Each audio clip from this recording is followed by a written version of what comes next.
Mais fácil, Terezinha. Ok.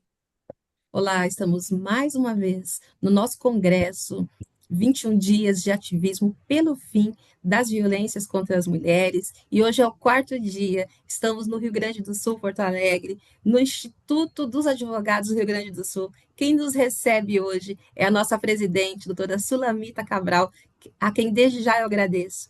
E a nossa palestrante, a nossa membra da Comissão Nacional da Mulher Advogada, é a advogada Ana Paula Foltz. Hoje nós falamos sobre o processo de stalking e a Lei Maria da Penha. Eu quero agradecer desde já a recepção, a acolhida, doutora Sulamita, e quero agradecer, Ana, por você fazer parte da Comissão Nacional da Mulher Advogada e muito nos ajudar a trabalhar pautas de gênero, de inclusão, de igualdade e pautas que têm muito a ver com a própria democracia do nosso país. Eu gostaria que vocês se apresentassem, falassem um pouquinho sobre o trabalho de vocês, duas grandes mulheres que estão à frente de espaços importantes para todas nós, não só para nós enquanto mulheres, mas para nós enquanto sociedade brasileira. Doutora Sulamita, muitíssimo obrigada e eu passo a palavra à doutora.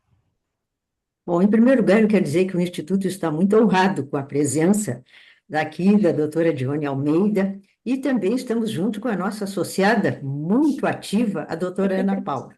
Então, doutora Dione, é muito importante essa pauta. Eu queria, em primeiro lugar, lhe parabenizar por ser a presidente da Comissão da Mulher Advogada. É muito importante, a presidente da Comissão da Mulher. E também parabenizar o nosso presidente Beto Simonetti pela grande gestão que está fazendo.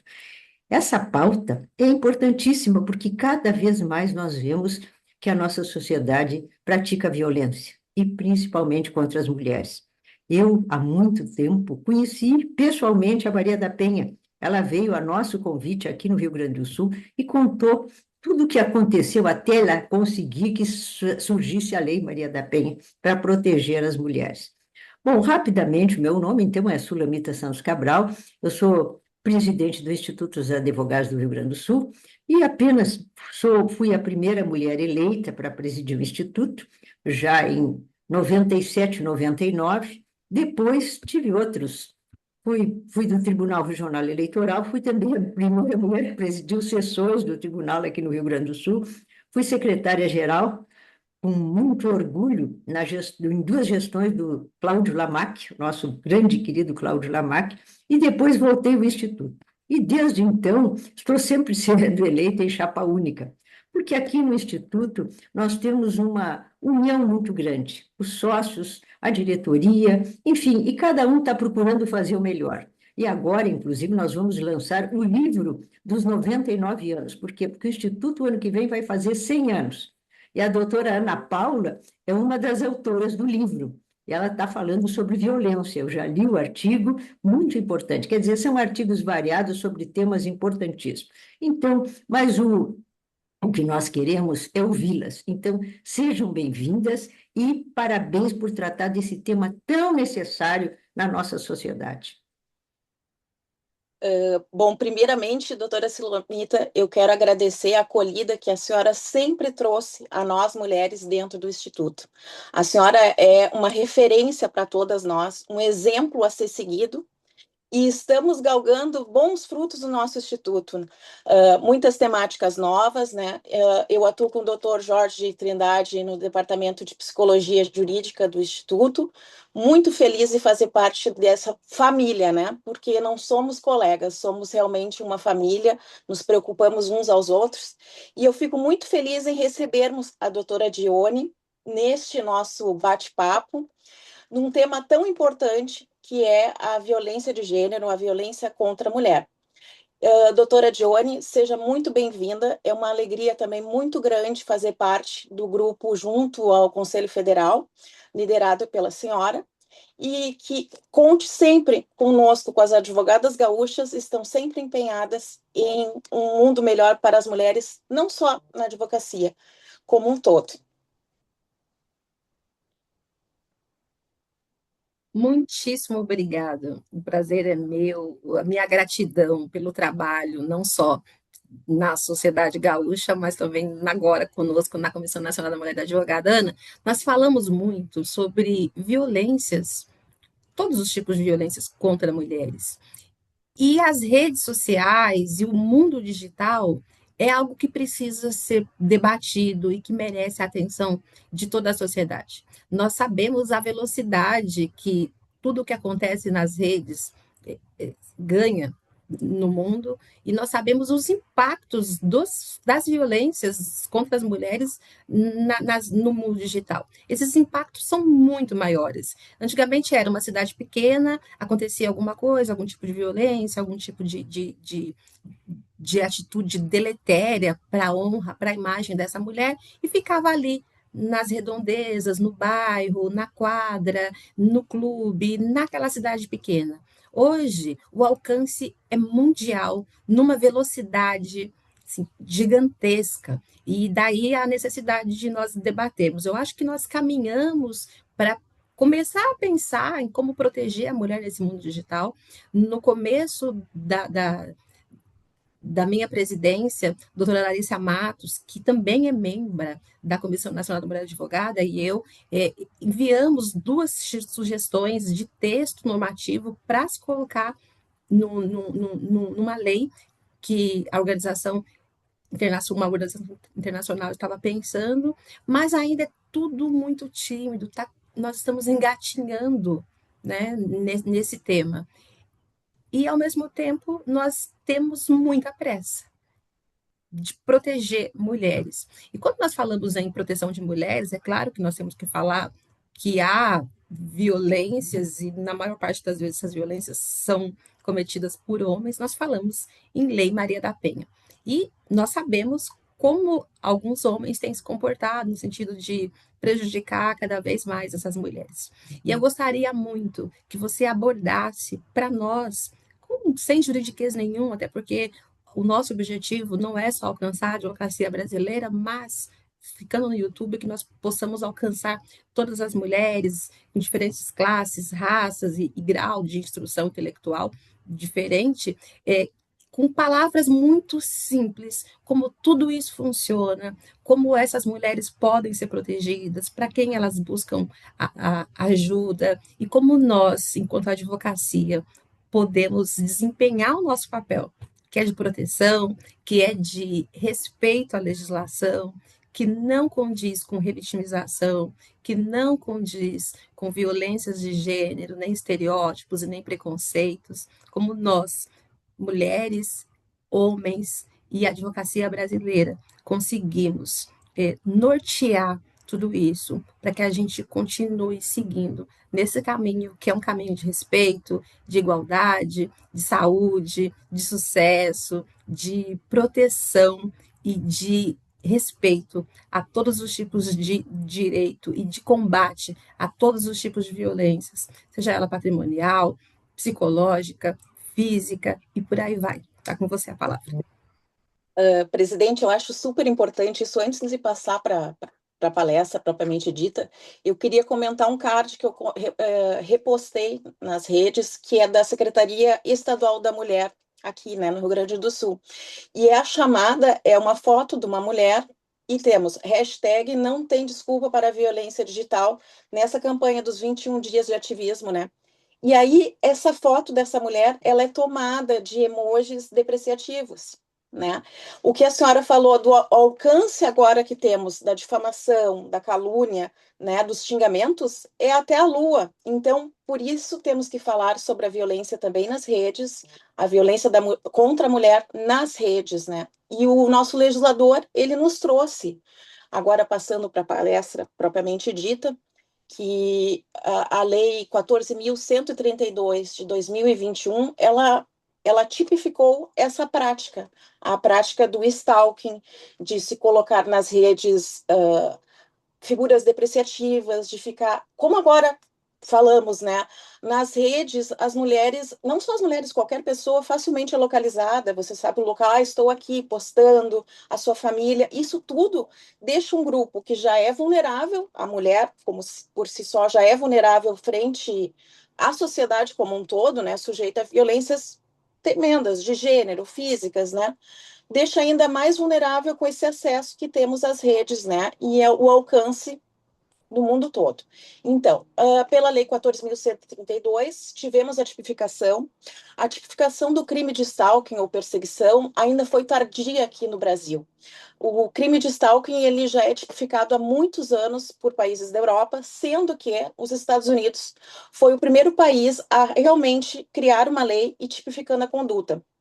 O que aconteceu lá foi a base de um caso verídico que ocorreu no estado da Califórnia, em que uma atriz de filmes adultos muito conhecida, ela já vinha sendo perseguida por um fã que acompanhava sempre nos estúdios, mas ela não acreditou que essa conduta desse fã poderia acabar com a vida dela. E foi o que aconteceu. Ele a perseguiu até o estúdio e, enciumado, após uma cena mais forte dela com um ator, a sequestrou e acabou matando e tirando a sua vida. Esse foi o ponto final que os Estados Unidos deram buscando o fim da violência, né? Porque qualquer que seja a profissão dessa mulher, ela tem que ter o direito de exercer em segurança. E essa moça foi assassinada no seu ambiente de trabalho.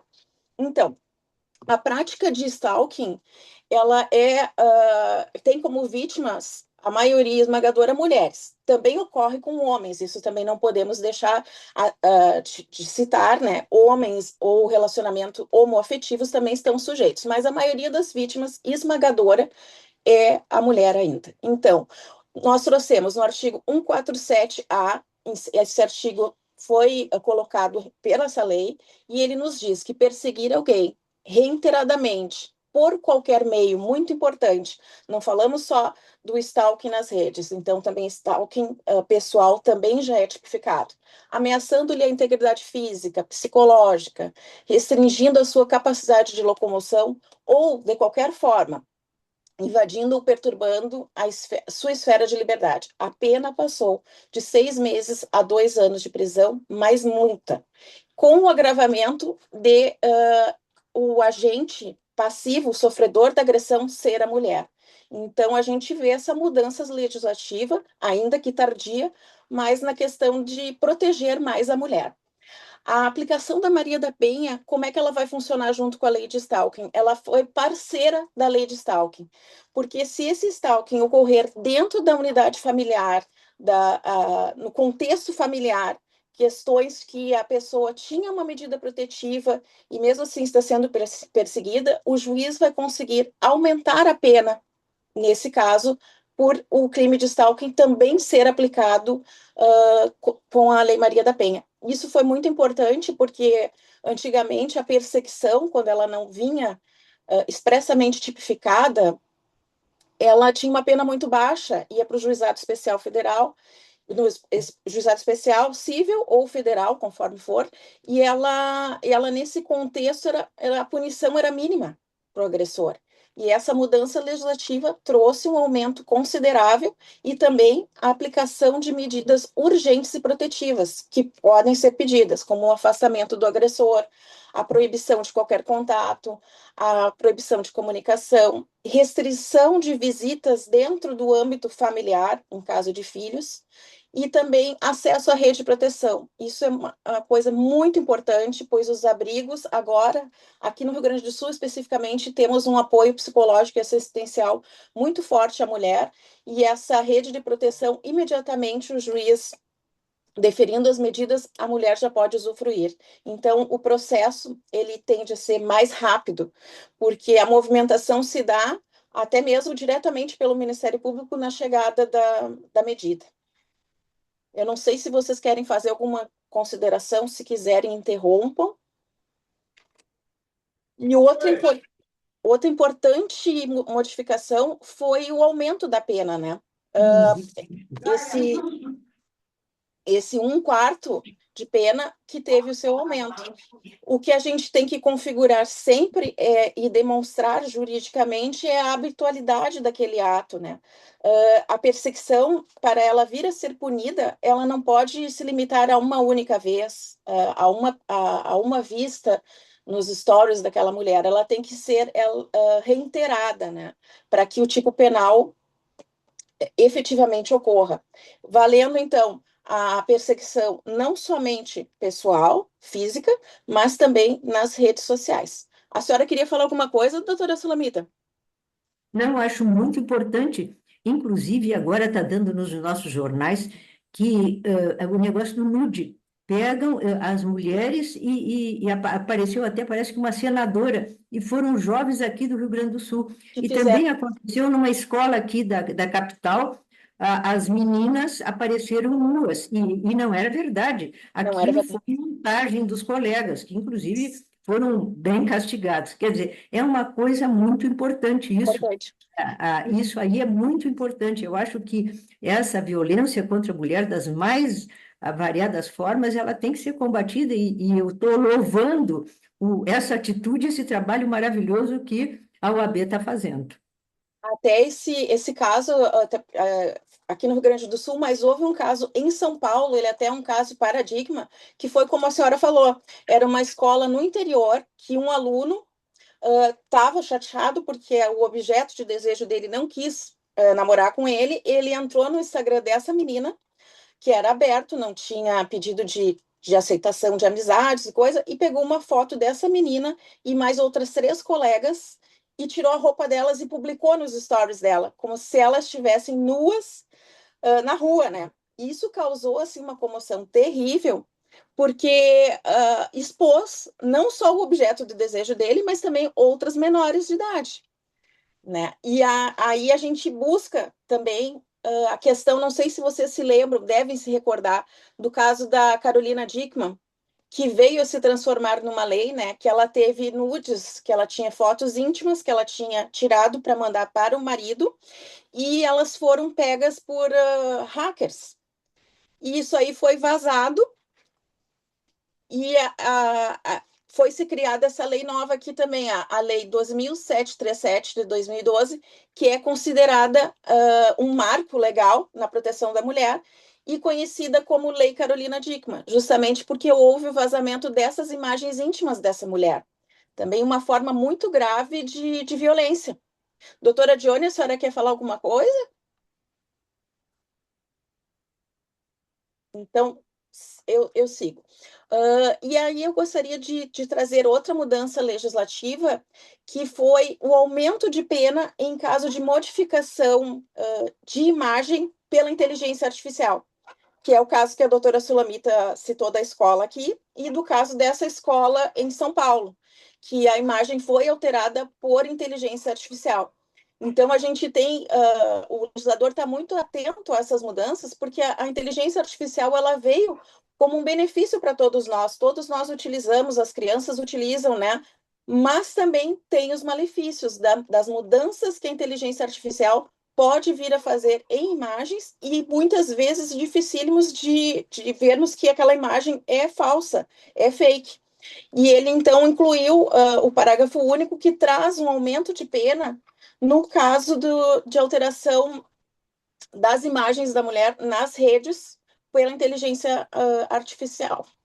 E eu gostaria de trazer também um outro dado que na comarca nossa de Porto Alegre, no primeiro semestre de 2025, nós tivemos 3.859 medidas protetivas requeridas, sendo dessas 1.328 se converteram em prisões. E o dado que une essas medidas é que todas elas tiveram o stalking como início da violência.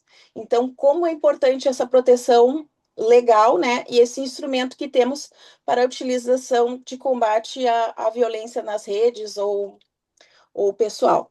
Então, Doutora Ana, eu tenho uma pergunta. Quando sim, você fala que o stalking é o início da violência, explica um pouquinho melhor como que isso funciona.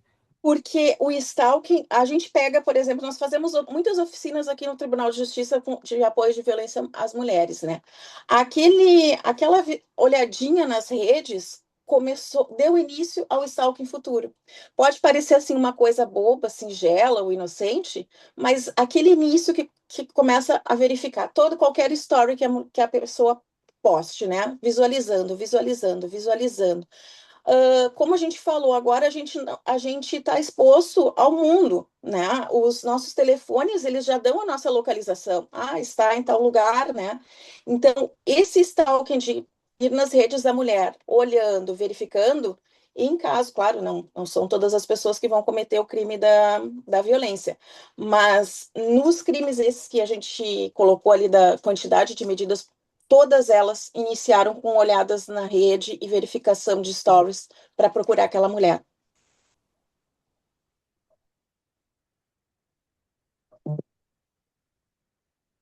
E é um perigo, né, doutora, porque a violência de gênero também está chegando nas nossas meninas, né? Não são mais só mulheres adultas sujeitas à, à violência de gênero, né?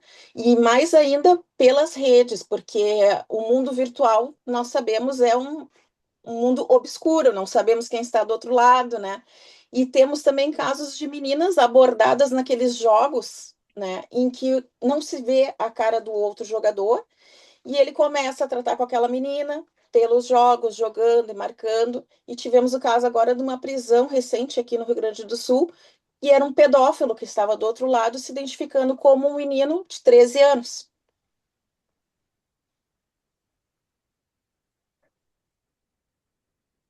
Doutora Sulamita, a senhora gostaria de falar alguma coisa? Não, eu estou gostando muito e realmente esse problema dos pedófilos é uma coisa gravíssima, porque a violência toda ela é horrível contra a mulher, mas contra a criança ainda é uma coisa pior, porque eles não têm defesa, né?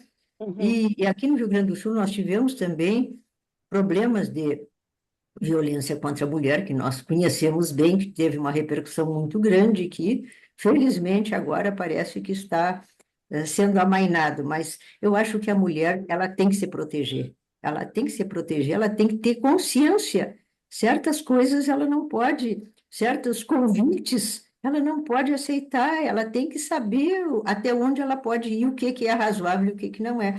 Então, eu acho que isso aí é uma coisa que as mulheres e quando, geralmente, esses abusos, é como tu disseste, começa devagar, começa tentando cercear a mulher, cercar a mulher. Então, ela tem que se dar conta que isso não é normal. Dizer, não, a mulher, ela tem que ser livre, ela tem que ser um ser livre, ela não pode ser dependente de ninguém, nem de homem, nem de ninguém. Então, isso é muito importante. Eu, pelo menos, sempre achei, esse foi o meu ponto de vista. Homens e mulheres são iguais e têm que se respeitar mutuamente.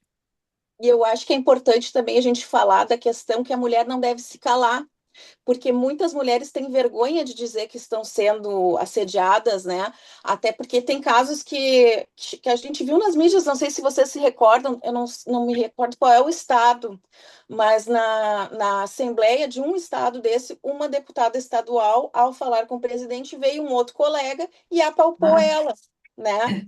Então, ela foi muito corajosa em denunciar e botar as imagens, né? Porque foi para todo o Brasil, e porque muitas mulheres têm a vergonha. Ah, mas o que vai pensar de mim? Você vai dizer que eu dei fé para aquilo, né? Então, eu acho que a gente tem as armas do legislador, que felizmente nos trouxe, mas que também não podemos nos calar. Temos que buscar ajuda, né?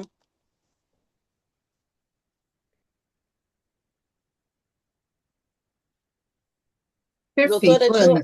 Quando nós falamos em ciclos de violência, acho que primeiro nós precisamos falar da necessidade de informação.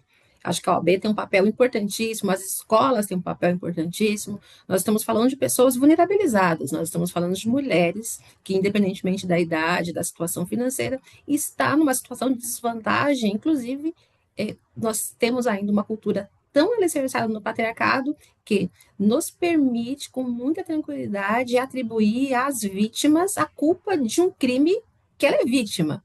E aí nós precisamos exatamente. falar em revitimização, precisamos falar em acolhimento, precisamos falar como que nós vamos municiar todo esse aparato estatal, as escolas, por exemplo, as delegacias de crimes para apurar crimes digitais, e a própria instituição, para tirar essa mulher desse lugar de que ela que tem que ser julgada. Não, nós precisamos reconhecer que isso aí é um crime, que isso aí é uma violação de direito, que tem que ser julgado, punido, perseguido é quem praticou e não a vítima. Então a gente começa por aí, desconstruir esse juízo de valor que a mulher deu algum tipo de Abertura. corda, vacilou, caiu na rede de peixe. Muitas vezes nós vimos nudes vazando, e as pessoas, em vez de parar com aquele ciclo de violência, repassavam e falavam, caiu do na rede de passado. peixe. Então, nós É. precisamos trazer uma cultura, criar uma cultura de que, não, nós condenamos, inclusive moralmente, porque a condenação moral ela tem um peso, às vezes, muito maior do que uma persecução penal.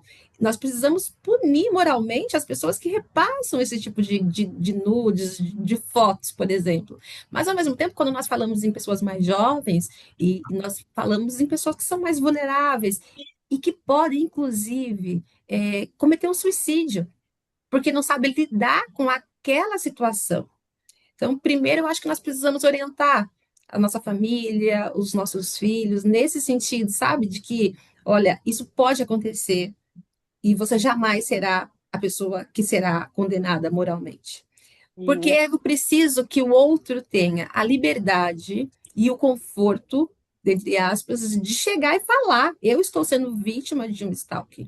E, ao mesmo tempo, nós temos a necessidade de falar, porque só informação, só educação consegue trazer para essas pessoas possibilidades de identificar que estão num ciclo de violência.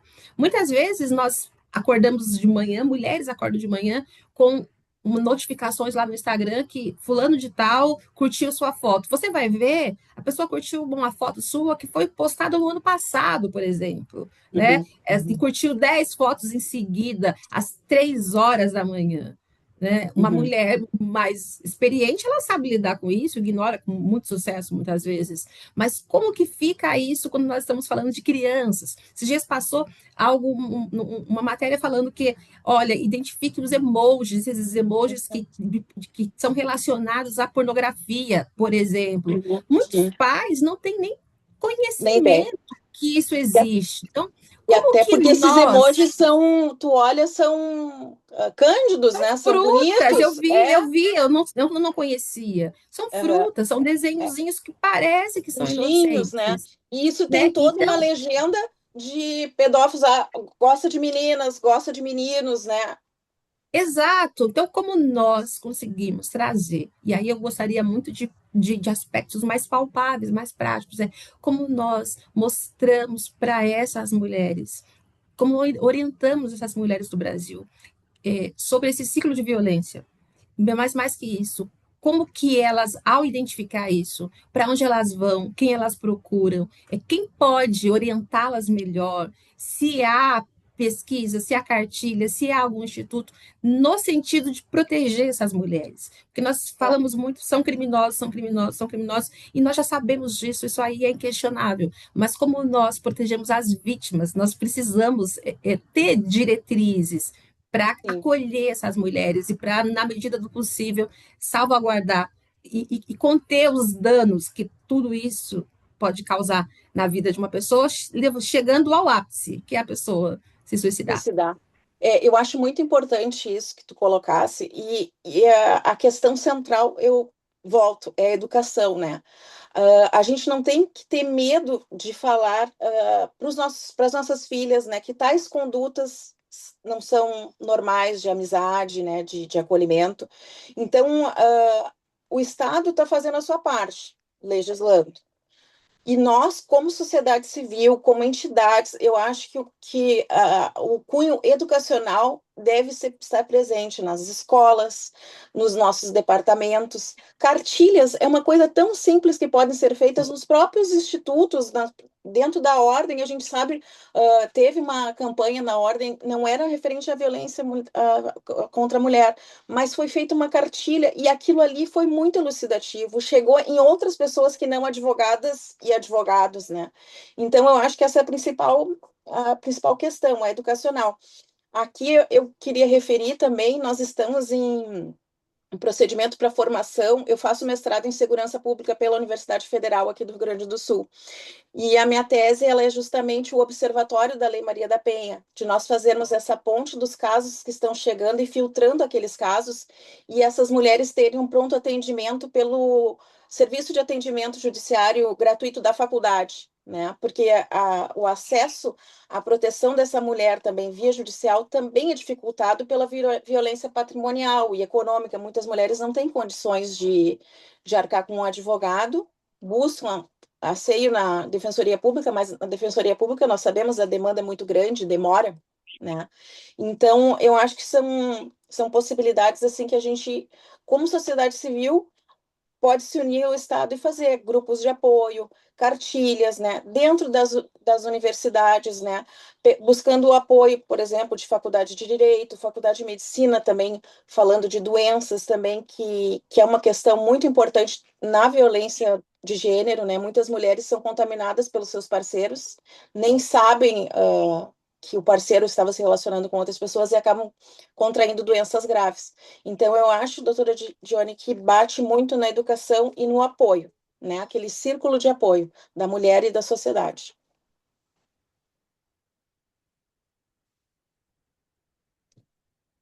Ana, claro que salvaguardando aí o sigilo da pesquisa, das partes envolvidas, você consegue trazer alguns casos que vai parar nesse observatório? Porque, de repente, tem A mulheres que gente estão não pode, vivenciando algo muito parecido e não conseguem identificar que que está num assim, ciclo de violência. E aí, quando você traz, a pessoa se identifica, nossa, eu passo por algo parecido com isso. Então, eu estou a nesse gente ciclo. não pode, a gente não pode divulgar ainda porque ele está em qualificação, né? Mas assim, eu posso dar algumas pinceladas, que é muito importante também a identificação da violência de gênero, a identificação da violência feminina, né? A gente está vendo que está chegando no judiciário também violências que não de gênero, mas entrando pela porta da Maria da Penha e entrando pela porta do juizado que era destinado à mulher, né?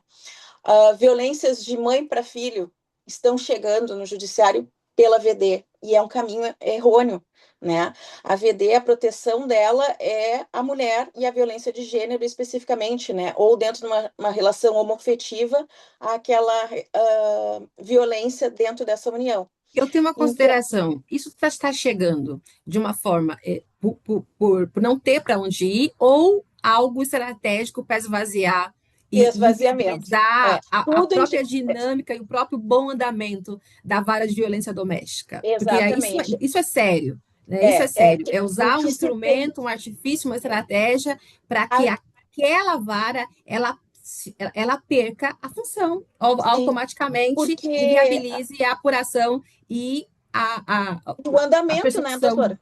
E o andamento, né? Porque assim, o que que a gente tem? Tudo indica que é até um esvaziamento mesmo, tentando, né? Porque, mas o problema, quando chega a ocorrência policial, a qualificação daquele delito, vai para VD. Vou voltar para VD. É mãe e filho, mas é mulher e homem. Mas não é ali, não seria VD aquele caminho. Então, entrando esse caso, a gente tem uma média de audiências de acolhimento. Eu faço parte das audiências de acolhimento pela OAB no segundo juizado de violência. Nós temos 10 audiências por tarde, é muita coisa.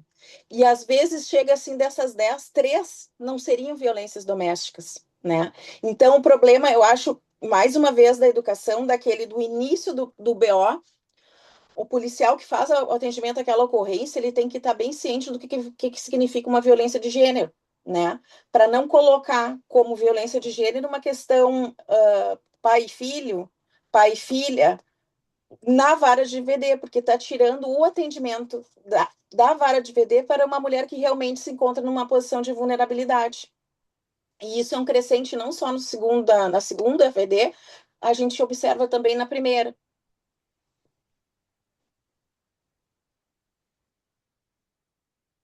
Compreendi. Eu acho que aí talvez tenha que, desculpa, eu acho que aí também talvez tenha que fazer um encontro com o pessoal da polícia, não é? É, Para exatamente esclarecer isso aí, não é? Porque eles não estão sabendo e está é, prejudicando, mas eu não sabia que esse trabalho é tão intenso assim, Ana Paula, é mesmo. muito. Olha, é muito cansativo, assim, tivemos cenas, assim, deploráveis em audiência, de violência na audiência mesmo, né, entre as partes, de um jogar um copo na cabeça do outro, jogar até água no juiz.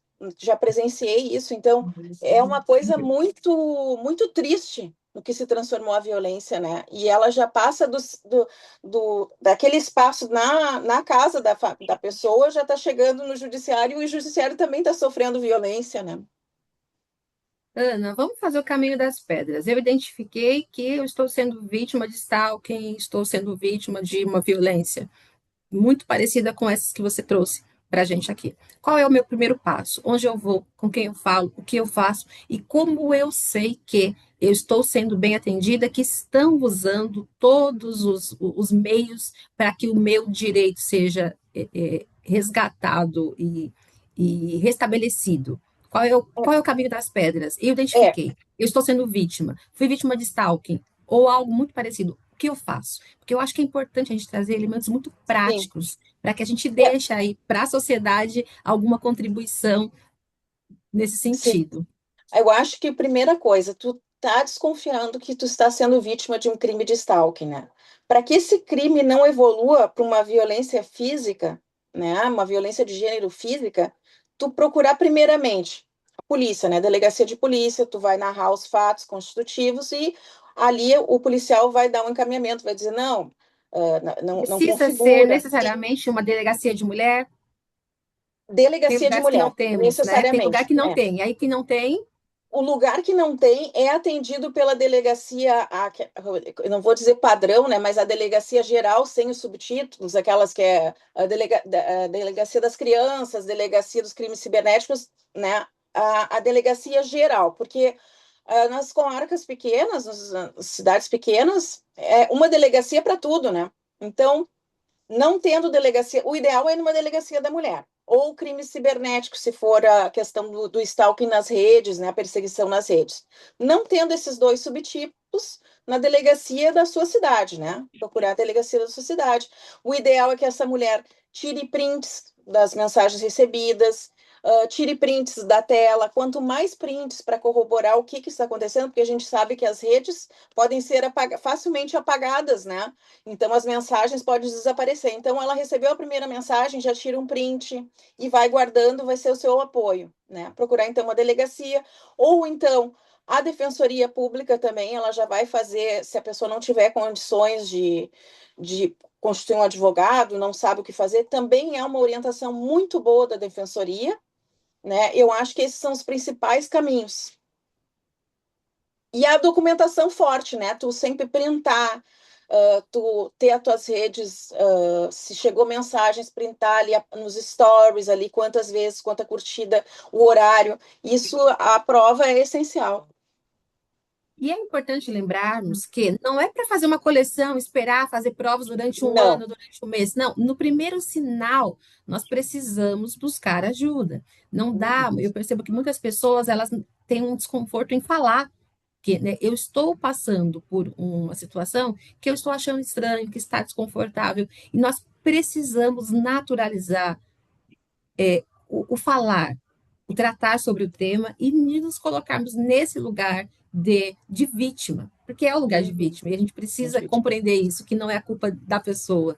E falar sobre isso é necessário, porque muitas vezes nós não sabemos como agir. Muitas vezes aquela pessoa não tem a informação sobre qual é o procedimento, mas a outra tem, porque assistiu uma live como a nossa, porque leu, porque viu que alguém também passou por uma situação parecida, e saber também quais são os direitos, qual é o procedimento que tem que ser feito numa delegacia comum, para a gente não cair naquele problema do jogo do empurra, né? Sim. Volta amanhã, volta depois. E Eu, uma eu nunca me atuação com esqueço, perspectiva de gênero também, aí nós temos um outro desafio, né? Nem com todas as certeza, pessoas que estão na delegacia, tem o como acolhimento, né? diz você, sabe receber e acolher e fazer o procedimento correto, o que Sim, também nos causa grandes prejuízos. com Porém, certeza. ainda que eu vá a uma delegacia de polícia, por exemplo, e eles não estão me atendendo sob essa perspectiva de gênero e de raça, o fato é, eu tendo conhecimento como isso tem que ser feito, facilita muito, até para eu poder exigir um Eu tenho uma atendimento frase correto. que eu gosto muito da Maria da Penha, que ela diz: não se cale, salve uma mulher, né? E é bem isso que tu colocasse, né? Não, primeiramente, não quer ir numa delegacia, mas fala para outra mulher: olha, tá me acontecendo isso. Tu ter a tua rede de apoio também é muito importante, né? Então, quanto mais a mulher buscar ajuda, não necessariamente na delegacia ou procurando a defensoria, um advogado, mas na família, entre mulheres, uma mulher ela está salvando. E nós precisamos estar preparadas para receber essas mulheres, para acolher essas mulheres, para ouvi-las sem esse juízo de valor, sem aquela. Mas também quem mandou você conversar, eu vi o print, e o fato é, não é porque houve uma conversa entre as partes que aquilo não significa que seja necessariamente não é o caso de stalking. Né? Sim. Eu consenti até aqui, era confortável para mim até aqui, Passou os limites. deixou de ser stalking. Porque se passou daquele limite, né, que estava tendo, já começa a perseguição, né? Já começa a ingressar na tipificação que trouxemos, né? Já passou dos limites. Estamos encaminhando para o final. Doutora Sulamita, alguma consideração? Não, eu acho muito importante e acho que talvez seja o caso, inclusive, de tentar um encontro, a Comissão da Mulher, a polícia, enfim, como a parte médica também. Eu acho que esses debates, esses encontros, podem ser inclusive virtuais, são muito importantes. Muito E é importante. importante que as vítimas tenham acesso. Elas sabendo que existe isso, que está disponível, elas vão ouvir e no momento de necessidade ela sabe o que buscar. Isso é muito, muito importante. Eu acho que está de parabéns a doutora Dione, a doutora Ana Paula, e o Instituto dos Advogados também, acho que nós estamos cumprindo também a nossa missão. Então, Com certeza. acho que está sendo muito bom, muito útil e importantíssimo. Eu concordo, doutora Sulamita. Eu acho que o caminho é esse, a gente divulgar, a gente fazer esses eventos é muito importante, porque uma mulher do nosso lado pode estar precisando de ajuda e tem a vergonha de pedi-la, né?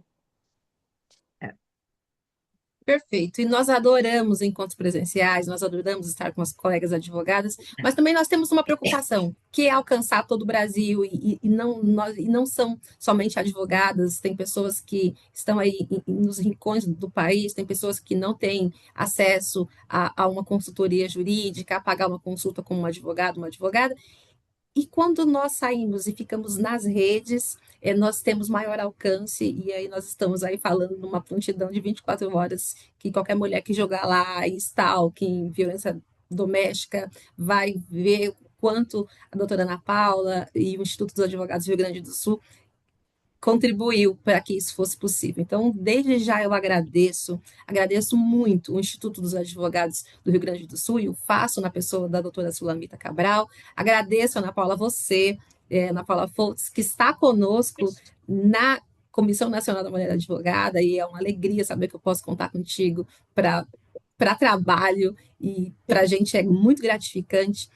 Hoje é o quarto dia, né, desse ciclo dos 21 dias de ativismo pelo fim das violências contra as mulheres. Nós falamos as mulheres porque nós contemplamos todas as mulheres com suas realidades muito diferentes, com todas as suas especificidades de classe, de raça e outros temas que as colocam em condições diferentes de vulnerabilidade. Todas nós estamos num grau de vulnerabilidade, isso é inquestionável, mas algumas outras especificidades acabam agravando essa vulnerabilidade. Então, para a gente é motivo de muita alegria, de muita gratidão. Encerramos aí o quarto dia e seguimos, não só nos 21, mas seguimos todos os dias tentando fazer desse país um lugar mais justo e mais seguro para as nossas mulheres, para as nossas meninas e para toda a sociedade. Muitíssimo obrigada.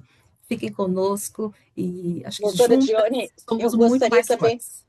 Gostaria de lhe agradecer mais uma vez o convite e a acolhida na comissão. Eu sou muito orgulhosa de fazer parte agora dessa comissão nacional e eu encerro com uma frase que é da campanha que me chamou muita atenção. Hashtag não tem desculpa para a violência digital. Então, ela engloba tudo isso que falamos, né? Dos emojis, né? A passada de limite, e nos colocamos sempre à disposição aqui para a Comissão Nacional. Muitíssimo obrigada, e eu me coloco à disposição do Rio Grande do Sul, do Instituto dos Advogados do Rio Grande do Sul e de todo o Brasil. A gente vem trabalhando essa pauta de gênero em todos os sentidos. É claro que eu fico dentro das minhas especificidades, que são as relações de trabalho e de emprego, mas a gente gosta do tema, a gente sabe a importância que isso tem para uma construção de uma democracia e de cidadania e de um país mais justo, de um país mais próspero e de um país mais feliz, do jeito que o povo brasileiro merece. Muitíssimo obrigada. Até o quinto dia de ativismo pelo fim das violências contra as mulheres. Obrigada. Obrigada. Valeu. Encerramos. Encerramos?